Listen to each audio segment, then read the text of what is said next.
আসসালামু আলাইকুম বন্ধুরা।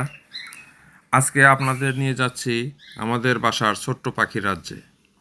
আমাদের বাসায় আছে ৮ জোড়া ককাটেল পাখি আর ২ জোড়া বাজরিকার পাখি। আর সবচেয়ে আনন্দের খবর, ককাটেল ২টি বাচ্চা ফুটেছে। এছাড়া আরও কয়েক জোড়া ডিম দিয়েছে, বাজরিকারও বাচ্চা ফুটিয়েছে। চলুন পুরো বিষয়টা দেখাই আপনাদের। আমাদের বাসায় থাকা ককাটেল পাখিগুলো খুবই শান্ত আর বুদ্ধিমান। ৮ জোড়া পাখির মধ্যে একটি জোড়া ইতোমধ্যে ২টি সুন্দর বাচ্চা ফুটিয়েছে। ছোট ছোট গোলাপি রঙের বাচ্চাগুলো যখন মা বাবা ঠোঁট দিয়ে খাবার খাওয়ায়, সেই দৃশ্যটা সত্যি অসাধারণ।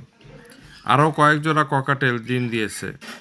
আমরা নিয়মিত খাঁচা পরিষ্কার রাখছি, সঠিক খাবার দিচ্ছি যাতে ডিমগুলো নিরাপদে থাকে এবং সুস্থ বাচ্চা ফোটে।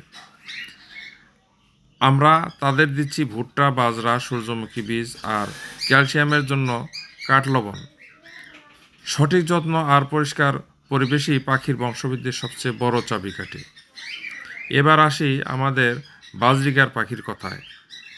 ২ জোড়া বাজরিগারের মধ্যে ১ জোড়া ইতিমধ্যে বাচ্চা ফুটিয়েছে। ছোট্ট বাজরিগার বাচ্চা ধীরে ধীরে বড় হচ্ছে। কয়েকদিনের মধ্যেই তাদের শরীরে পালক গজাবে এবং তখন দেখতে আরও সুন্দর লাগবে। বাজরিগার পাখিগুলো খুবই চমৎকার এবং চঞ্চল আর রঙিন। তাদের কিচিরমিচির শব্দে পুরো বাসা মুখরিত থাকে। এই ছিল আমার বাসার পাখিদের ছোট্ট আপডেট। আপনারা যদি পাখি পালন করতে চান তাহলে অবশ্যই ধৈর্য, যত্ন আর ভালোবাসা নিয়ে শুরু করবেন। ভিডিওটি ভালো লাগলে লাইক দিন, কমেন্ট করে জানাবেন আপনার বাসায় কয় জোড়া পাখি আছে। আর নতুন আপডেট পেতে আমাদের চ্যানেলটি সাবস্ক্রাইব করতে ভুলবেন না যেন। আসসালামু আলাইকুম।